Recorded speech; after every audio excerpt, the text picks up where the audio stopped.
여러분들이 이해하셔야겠는데요. 이 환경오염의 대표적인 것들은요, 농약류라든가 DDT라든가 다이옥신이라든가 어떤 방호제라든가 이런 거 아주 다양한 것들이 있습니다. 그리고 이런 것들이 더욱 인체에 치명적이거든요. 그래서 우리가 가정에서 나오는 환경오염보다 주변에서 나올 수 있는 가능성이 더 큰 것인 만큼 아주 작은 것보다는 더 큰 관점에서 인체에 치명적인 거 위주로 우리가 이런 관심들을 집중해서 유해성에 대해서 우리가 벗어날 수 있도록 노력을 해야 할 것 같고요. 세계 야생동물보호기금 WWF에서는 67종의 환경호르몬을 분류를 해놨습니다. 그중에서 40종 이상이 바로 농약류로 분류를 하였거든요. 그만큼 농약류를 우리가 주의를 해야 할 것 같습니다.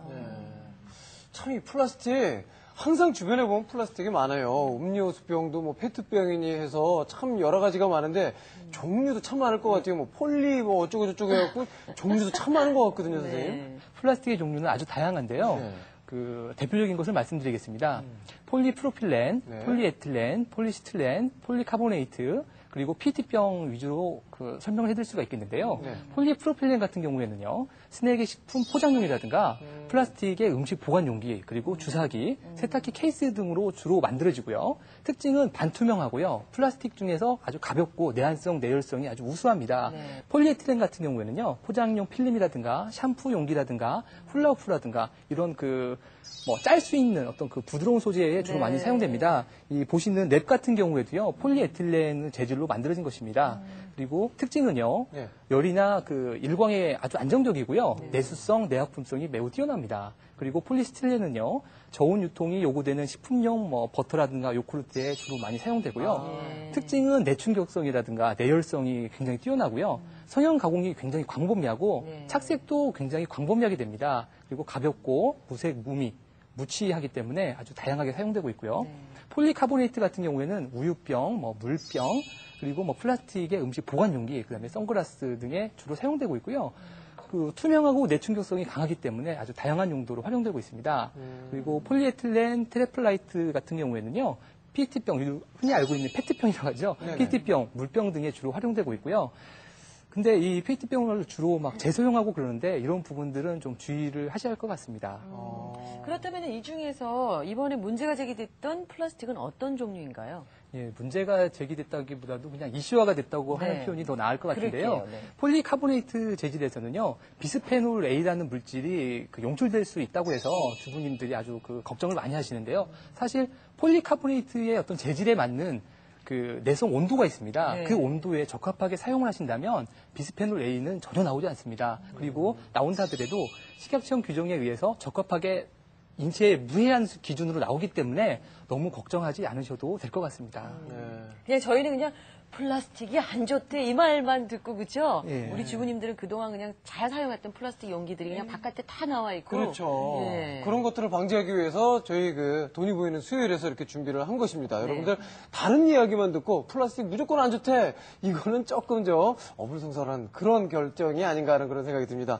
그리고 제 앞에 보면요, 저는 이거 사기인 줄 알았어요.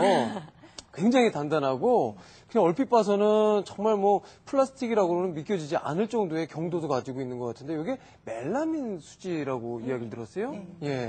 얼핏 봐서는 사기나 상하 재질로 된 것처럼 반짝이기도 하고 단단한데요. 사실은 이것도 플라스틱입니다. 멜라민 그릇은 흔히 식당용 그릇으로 나오고 그리고 아기 이유식기, 마트에 많이 파는 캐릭터 아동용 식기 그리고 쟁반류 등으로 많이 사용이 되거든요. 근데 이 멜라민 식기는 식물성 펄프를 원료로 해서 다른 플라스틱 용기보다는 비교적 안전한 편이지만 여기다 직접 열을 가하거나 그다음에 타우게 되면 여기서 맹독성 기체인 시아나수소가 나오는데 거의 청산가리와 맞먹는 독성이라고 해요. 그래서 좀 이렇게 멜라민 식기를 사용하실 때는 열을 가하지 않도록 하시고 뜨거운 음식이 닿지 않도록 해주시고 그리고 되도록이면 프린팅이 된 것은 피하시는 게 좋겠습니다. 네, 지금 말씀을 듣고 보면은 뜨거운 것을 피해라, 열을 가하지 말라, 열에 관한 얘기가 참 많이 나옵니다. 선생님, 그렇다면은 열만 피하면은 플라스틱이 그래도 안전한 것입니까? 플라스틱에서 환경호르몬이 용출되는 경우는요, 열에 의해서 조직이 이완되면서 용출될 수 있고요. 그리고 조직이 이완된 중에서 외부 물질이 첨가돼가지고 더 부가작용을 일으키면서 용출될 수 있는 가능성이 높은 거거든요. 그렇기 때문에 열에 그 주의하시는 게 가장 좋은 방법이고요. 네. 우리가 그 식당이나 어떤 그 뭐 음식 재료를 만드는 그 주방 용구들을 뭐 음식을 섭취를 할 때 주로 옆에 놓는 그 주방 용기들을 아무렇게나 놓는데 열 가까이 놓으면은요 그 탄 것을 볼 수가 있습니다. 맞아요. 예. 이런 제품들은 그 요식업 하시는 그 업주님들께서 제발 주의하시고 좀 빼주시는 게 좋겠고요. 우리가 또 흔히 그 국자를 많이 사용하는데 국자 자루가 또 플라스틱 재질로 되어 있습니다. 이 플라스틱 재질은 또 열이 닿았을 경우 굉장히 녹아날 수 있는 확률이 높거든요. 그렇기 때문에 이러한 제품들은 제발 그 해당 업소에서 제발 주의하시고 좀 빼주셨으면 과감하게 버리시고 네. 빼주셨으면 좋겠습니다. 선생님과 우리 주글 리포터의 말씀을 듣고 있으니까 주의사항을 잘 지키면은 유용하게 사용할 수 있겠다라는 생각이 드는데요. 그렇다면 문재윤 주부께서 저희에게 좀 소개를 해주세요.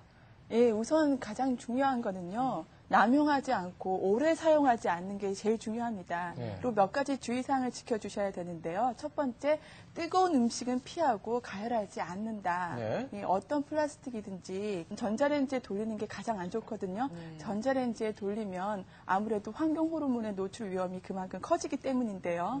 전자레인지에 돌리시기보다는 중탕을 이용하시는 것이 안전합니다. 그리고 플라스틱 용기를 수세미로 닦으실 때는 거친 수세미로 닦으시면 그 흠집이 나면서 그 성분이 녹아 나올 수가 있기 때문에 이 점도 주의를 하셔야 됩니다. 예, 그리고 젖병은 전자레인지에 소독하시기보다는 끓는 물에다 3분 내지 5분 정도 소독하시는 게 좋습니다. 젖병은 절대로 오래 삶으시면 안 돼요. 투명한 젖병의 경우 대부분이 그 폴리카보네이트라고 하는 재질로 되어 있더라고요. 이런 재질은 오래 삶으면 그 위험하다고 해요. 그래서 전자레인지에 그 젖병을 소독하시기보다는 끓는 물에 삶으시되 되도록이면 5분을 넘지 않는 게 좋은 방법입니다. 그리고 마지막으로 김치통, 물병, 기름병을 바꿔라. 예.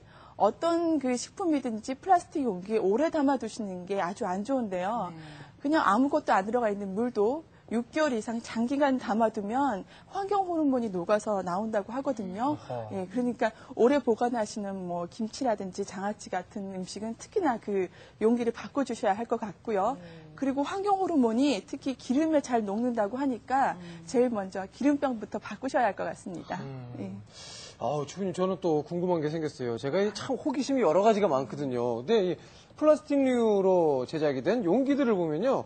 삼각형 모양 안에 뭐 숫자들이 이렇게 막 적혀 있는 걸 제가 이렇게 뭐 심심치 않게 접할 수가 있거든요. 이건 또 어떤 의미들인가요? 예, 이 숫자가 그 플라스틱 재질과 그에 따른 그 재활용을 분리하는 그것과 관련된 숫자거든요.